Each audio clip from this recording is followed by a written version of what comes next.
ভবাই নাছিলো ইমান আৰামত থকা ছোৱালী এজনীয়ে বোৱাৰী হৈ ইমান কাম কৰিব পাৰে।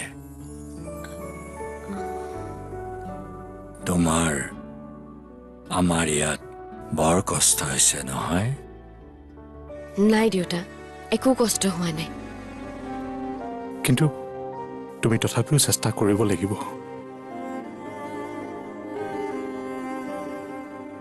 এবাৰতো তোমাৰ ওচৰে পাজৰে থকা মানুহবিলাকৰ কথা ভাবা।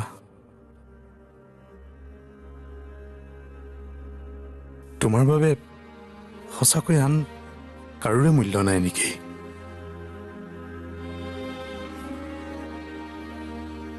মই নিজেই মূল্যহীন হৈ গৈছো, আনক কি মূল্য দিম?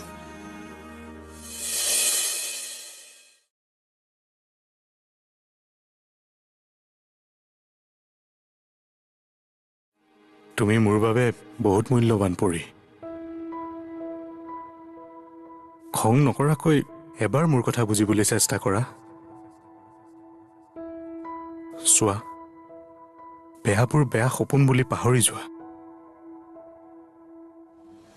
কাৰণ জীৱনৰ আৰু বহুত সময় আমি দুয়ো একেলগে যাবলৈ বাকী আছে। তুমি ইচ্ছা কৰিলে আমাৰ সেই সময়খিনি আমি দুয়ো মিলি সুন্দৰ কৰিব পাৰোঁ।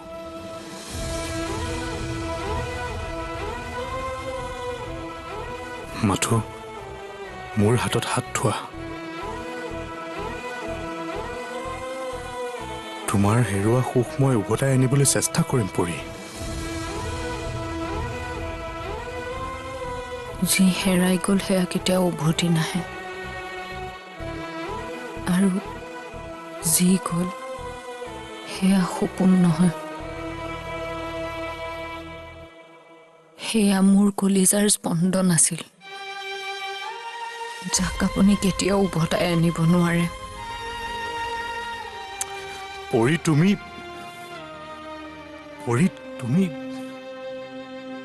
তুমি আচলতে দুখৰ জালখনৰ পৰা ওলাব বিচৰা নাই।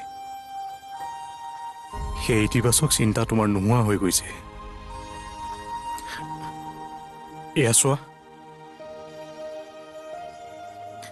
আমি গোৱালৈ যাবলৈ মই ফ্লাইটৰ টিকট কৰি আনিছোঁ।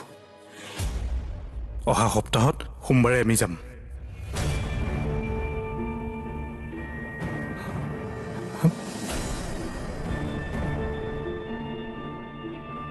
অলপ বাহিৰত ওলাই গ'লে তোমাৰ মনটো ভাল লাগিব পৰী। সেয়ে মই এই সিদ্ধান্তটো লৈছোঁ। মই কলৈকো নাযাওঁ।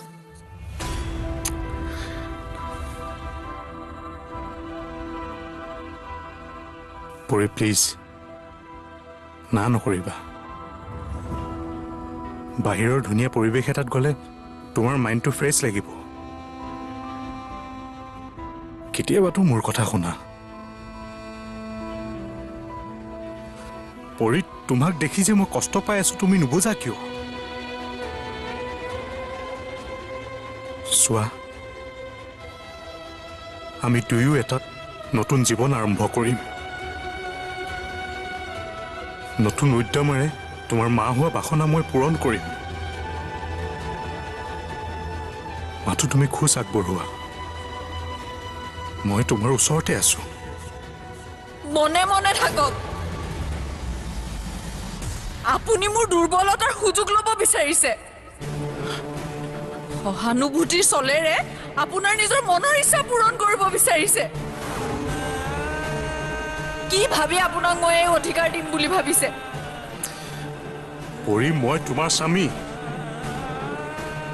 মোৰ কি তোমাক মৰম কৰাৰ অধিকাৰ নাই? নাই, কোনো অধিকাৰ নাই। যি সন্তানৰ ভৱিষ্যতৰ কথা ভাবি মই আপোনাৰ সৈতে বিয়া হৈছিলো, সেই সন্তানেই নাই এতিয়া। গতিকে আপোনাৰ প্ৰতি মোৰ কোনো ভাৱনাই নাই।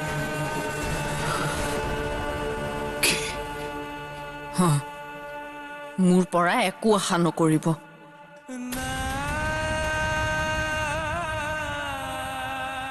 আৰু এই টিকট এই টিকটৰ মোৰ ওচৰত কোনো মূল্য নাই নাযাওঁ মই কলৈকো পৰি আজিৰ পৰা আৰু এনেকুৱা চেষ্টা নকৰিব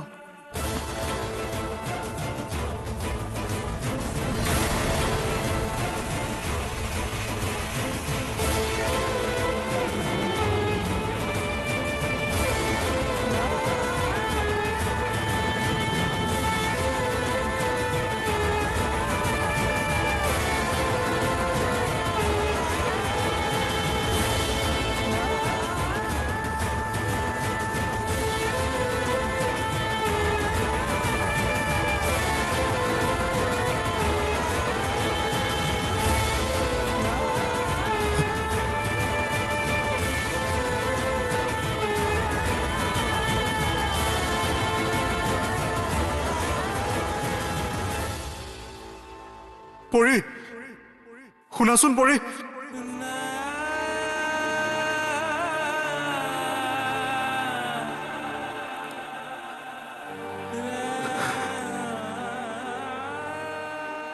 এনেকৈ মোৰ বাবে তোমাৰ অন্তৰত দুৱাৰ বন্ধ নকৰিবা নোৱাৰো আৰু মই সহ্য কৰিবলৈ নোৱাৰা হৈছো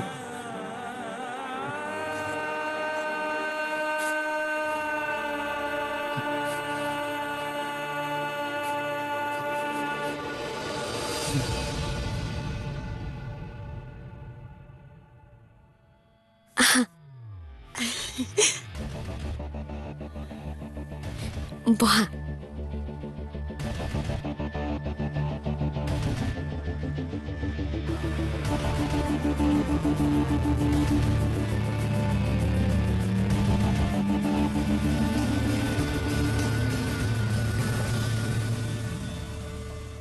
বাপৰে ৰুমটো ইমান ঠেক হৈছে বস্তু বাহানিৰে তুমি কেনেকৈ আছা আনু মইতো নোৱাৰিম দেই থাকিব ইয়াত অনু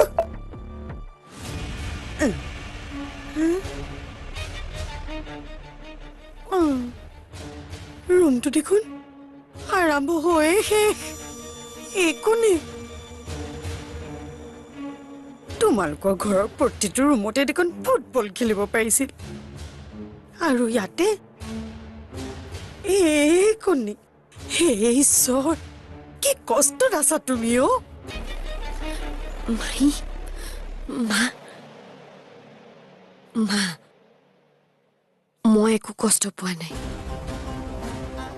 চোৱা মনৰ শান্তিৰে থাকিলে সকলোতে সন্তোষেৰে থাকিব পাৰি আৰু মই ইয়াত শান্তিত আছো তোমালোকে টেনচন নলবা তুমি কষ্ট পালেও যে নোকোৱা মই জানো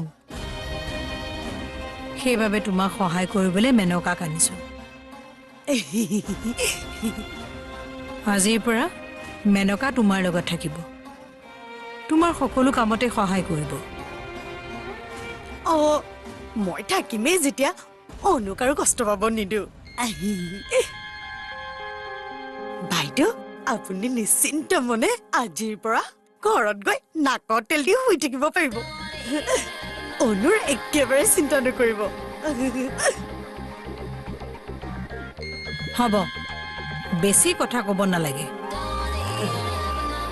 থাকিলে গম পাম নহয় বাইদেউ আপুনি মোক দেখোন আগতেই পাইছে ইমান বিশ্বাসী মই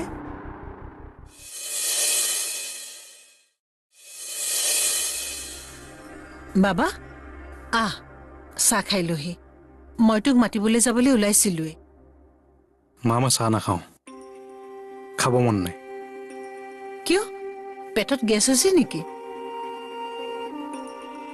তেনেকৈ বুকুখন জ্বলি আছে মা সেইকাৰণে খাবলৈ মন নাই কি কথাবোৰ কয় আপুনি ঘৰলৈ আলহী আহিছে মাত নিদিমনে কি ভাবিব তেওঁলোকে আৰু এইফালে লগত এজনী বাইদেউ আহিছে বুলি শুনিছো চিনাকি হৈ আহো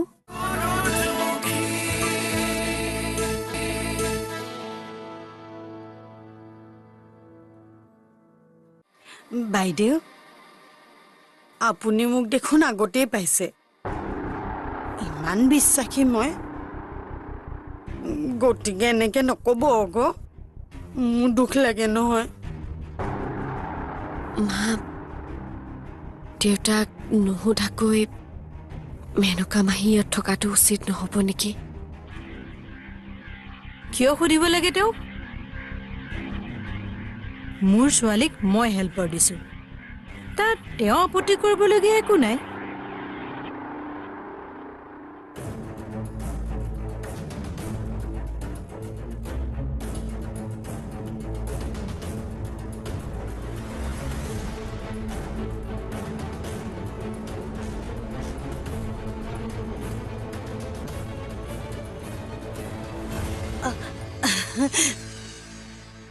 একদম আপত্তি নকৰে মই ঘৰৰ সকলো কামেই কৰি দিম তোমাৰ কামৰ লগত সকলোৰে কামবোৰ কৰি দিম বিৰাট ভাল পাব চাবাচোন অনু মই এবাৰ গোটেই ঘৰতে চক্কৰ লগাই আহোঁ ইয়াতে থাকিম যেতিয়া চুকে কোনে ক'ত কি আছে সকলোবোৰ জানিব লাগিব নহয় নে কি কোৱা বাইদেউ আপোনালোকে কথা পাতক মই সকলোবোৰ চাই আহোঁগে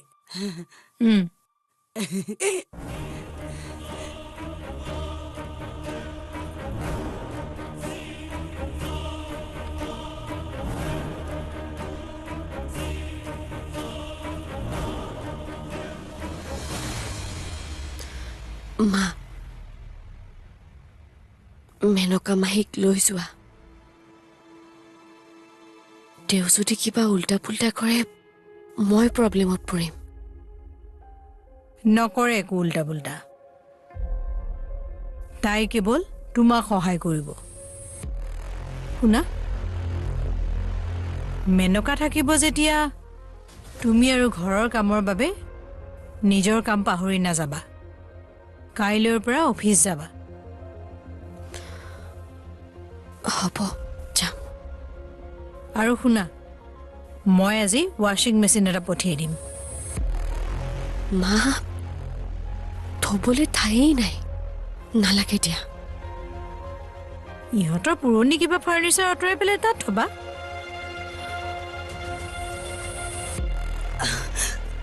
অনু মই তোমালোকৰ ঘৰৰ আটাইবোৰ ৰুম চালো নহয় কিন্তু দেখোন তোমাৰ ৰুমটোহে সৰু বাকী সকলো ৰুমেই ডাঙৰ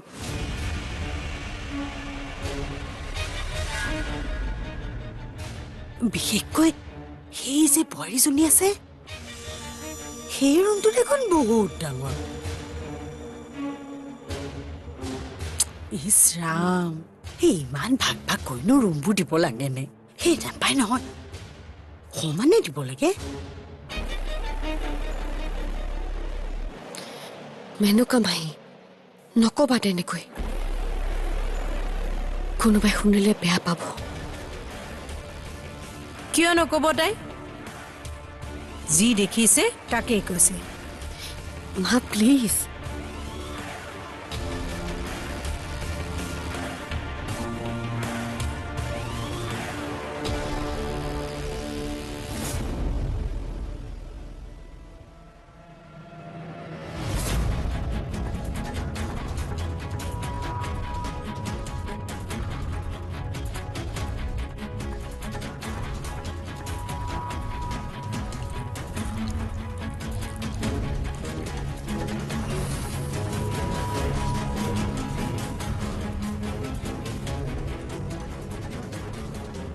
হলেও আৰু পাই নতুন বোৱাৰীজনীকতো ডাঙৰ ৰুমটো দিব পাৰে তেতিয়া বস্তুখিনি হতাই নিনিলেও হ'ল হয় মাহী এতিয়া এইবোৰ বাদ দিয়াচোন মই সঁচা কথাটোহে কৈছোঁ বাইদেউ আপুনি একদম চিন্তা নকৰিব মই আছোঁ যেতিয়া অন্য কোনো কাৰণতে কষ্ট পাব নিদিওঁ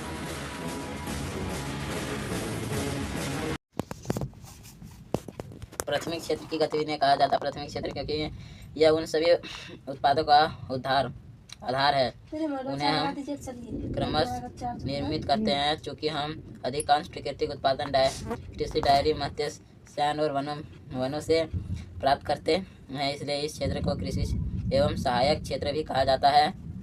तृतीय क्षेत्र की गतिविधियां के अंतर्गत प्राकृतिक उत्पादनों के निर्भर प्रणाली के जरिए अन्य रूपों में परिवर्तित किया जाता है। यह प्राथमिक क्षेत्र के बाद अलग कदम है। यहाँ वस्तुएं सीधे प्रकृति से उत्पादित नहीं होती है बल्कि निर्मित की जाती है। इसलिए विनिर्माण की प्रक्रिया के यह प्रक्रिया किसी कारखाना, किसी कार्यशाला या घर से हो सकता है। जैसे कपास के पौधे से उत्पाद रेशों का उपयोग कर हम सूत काटते हैं और कपास बुनते हैं। गन्ने को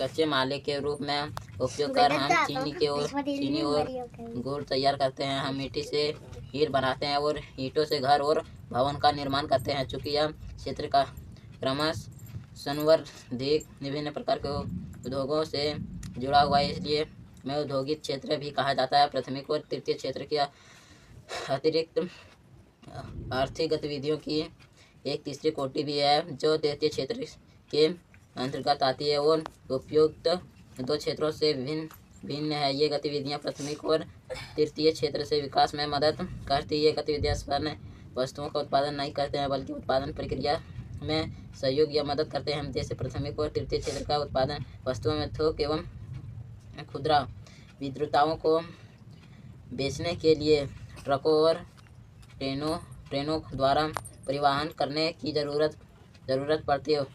कभी कभी वस्तुओं को गोदामों में भंडारित करने की व्यवस्था होती है। हमें उत्पादन और व्यापार में सहूलियत के लिए टेलीफोन पर दूसरों से वार्तालाप करने या प्रचार संवाद या बैंकों से कर्ज लेने की भी आवश्यकता होती है। परिवहन,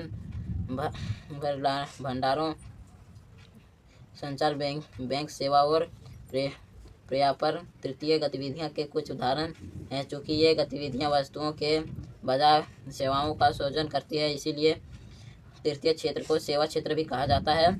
सेवा क्षेत्र में कुछ ऐसे अपरिकार्य सेवा भी है जो प्रत्येक रूप से वस्तुओं के उत्पादन में सहायता नहीं करती हैं। जैसे हम शिक्षा, डॉक्टरों, धोबियों, नाई, मोची एवं वकील से अवैधिक सेवाओं उपलब्ध कराने वाले व प्रशासनिक एवं लेखाकरण कार्य करने वाले लोगों की व्यवस्था होती। वर्तमान समय में सूची औद्योगिक पर आधारित कुछ नवी सेवाओं जैसे internet cafe, ATM, booth, call centre, software company इत्यादि भी महत्वपूर्ण होती है। इसीलिए हम लोग नेक्स्ट इंग्लिश पढ़ेंगे। समझाते हम सब अंगों को उदाहरण देते हैं समझाए। दूसरा समझाते हैं विभिन्न जीवधारियों के ऐसे अंग जिनके अभिलक्ष्य उत्पादित के आधार पर समान होते हैं। वस्तु एवं कार्य के उदाहरण पर विभिन्न हो सकता है जिसे सामाजिक एवं कहलाते हैं। उदाहरण: पक्षी के पंख, मनुष्य के हाथ, घोड़े के अग्रपद, हेर का फील्फर आदि। समवृत्ति या समरूप अंग भिन्न जीवधाराओं के ऐसे अंग जो कार्य में तो समान होते हैं परंतु उत्पादित एवं अंतरीय संचारण एवं एक दूसरे से विभिन्न होते हैं। समरूप अंग या समवृत्त एवं अंग कहलाते हैं। उदाहरण: चिड़िया का पंख एवं चमगादड़ का पंख। चिड़िया का पंख एक कीट का पंख। प्रश्न: पॉइंट ए, कचरा संबंध से आपका क्या समझते हैं?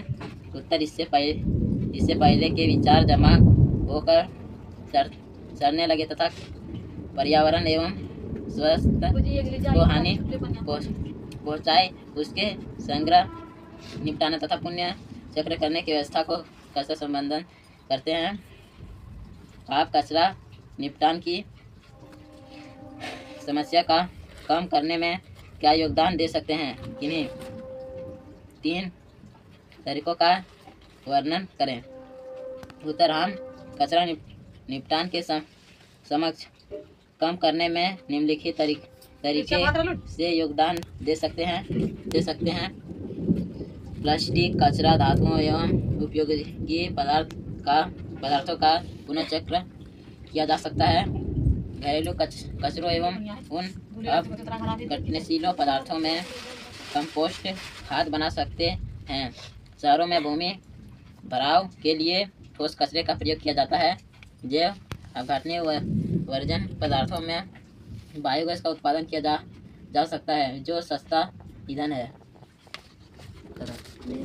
प्रश्न क्या कारण है कि कुछ पदार्थों जैव निम्नकरणीय होती है और कुछ अजैव निम्नकरणीय? उत्तर मंडल प्रश्न का उत्तर देखिए। प्रश्न ऐसे दो तरीके बताए जिन्हें अजैव निम्नकरणीय पदार्थ पर्यावरण को प्रभावित करते हैं।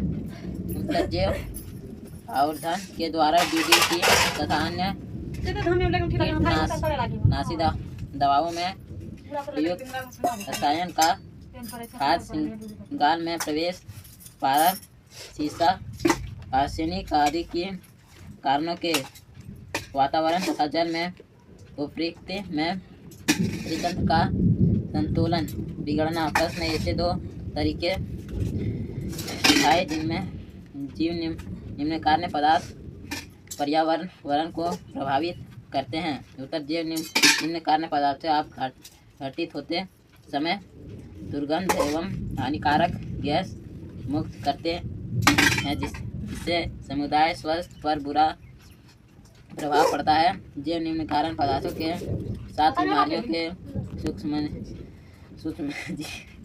पलते हैं, जो बीमारियों फैलाते हैं तथा अन्य शास्त्रों को भी संदूषित और संक्रमित करते हैं।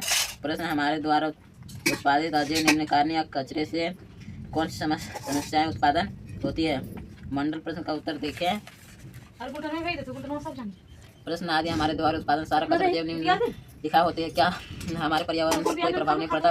उधर जैव निम्नकरणीय पदार्थ के द्वारा तरल पदार्थों में विघटित किए जा सकते हैं। जैसा पदार्थों जैव रासायनिक चक्र में प्रवेशित जाती है। उदाहरण घर की रसोई का कूड़ा, मल मूत्र, कृषि उत्पादन, अपशिष्ट कचरा, लकड़ी, कपड़ा आदि उसका निपटन जिस ढंग से किया जाता है, जो हमारे द्वारा उत्पादन जैव निम्न कारण कचरे का पर्यावरण पर कोई विपरीत प्रभाव नहीं पड़ता, लेकिन वो जैव निम्न नहीं होते पर वायु प्रदूषण एवं जल प्रदूषण आदि की समस्या हो सकता है। प्रश्न कचरे की मात्रा को किस प्रकार कम कर सकते हैं? Others are found in a large number in the Marshall Isles West area. Never looking river or seas never Basra to town in area. Imagine you wanted to ride an cutter from Akio to London West. What special arrangement would you need to make for your pet? Other you will need to find a place with lots of water. For example, what other point should you think about the information about Akio and land given below may help you. Early in the new year of 1956, I traveled to southern Akio. By then it has crossed my mind that I should like to keep and other instant of a dog, and that comes linked by water a stone throw from its door would be an animated state spot of this experiment. Then I tested maintained this to a very special game of Free Fire. We played Garena in the most popular companies and were often tempted by the apps. We have going to Basra to the Singaporean Free Fire company and answer your mail from Europe. It the had arrived, but that mine had not I able to England, and when 3 days later, nothing had happened. I tried to telephone. The call had to be located 24 hours in advance. On the first day, the line was out of order. In the second, the third day, there was another breakdown. My time give day later, my mail achieved. I carried it to my bedroom to reach, and there skating on the floor were 2 wraps. Beside them lay a sack that Squaman from time to time. They handed me note from my friend. Here is your other with the of night of the sack began a phase of my life that has not hit my and my for all I know not, and before I do it my effect the girls और भारतीय व्यवस्था के क्षेत्रक आर्थिक कार्यों के क्षेत्र में निम्नलिखित चित्रों को देखते हुए आप लोग विभिन्न आर्थिक गतिविधियों कार्य पाए। इनमें से कुछ गतिविधियां वस्तु का उत्पादन करती है, कुछ अन्य सेवाओं का सृजन करती है। ये गतिविधियां हमारे चारों ओर समय संपादित होती है, यहाँ तक कि हमारे बोलने में भी हम इन गतिविधियों को कैसे समझ सकते हैं। इन्हें समझने का एक तरीका यह है कि कुछ महत्वपूर्ण मानदंडों के आधार पर इन विभिन्न समूहों में वर्गीकृत का दिया जाए। इन समूहों को क्षेत्र भी कहते हैं। उद्देश्य और किसी महत्वपूर्ण मानदंड के आधार पर इन्हें अनेक तरीकों से वर्गीकृत किया जा सकता है। पानी लाइए जी, प्यास लग गया हमको, लाइए ना पानी थोड़ा सा। सब चलेगा, हम इतना काट के निकाल देंगे।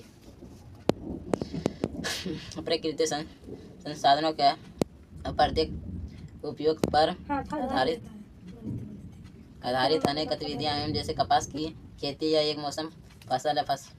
कपास के पौधों की विद्युत के लिए हम मुख्य अन्य न कि पूर्णतया प्राकृतिक कारकों जैसे वर्षा, सूर्य का प्रकाश और जलवायु पर निर्भर रहता है। कपास एवं प्राकृतिक उत्पादन की इसी प्रकार डेयरी उत्पादन में हम वस्तुओं की जैव प्रक्रिया एवं चारा की उत्पादन निर्भर होते आते हैं। इसका उत्पादन दूध एवं प्राकृतिक उत्पादन किसी प्रकार खनिज और व्यवस्था भी प्राकृतिक उत्पादन के जब हम प्राकृतिक संसाधनों का उपयोग करते किसी वस्तु का उत्पादन करते हैं तो इसे प्राथमिक क्षेत्र की गतिविधियां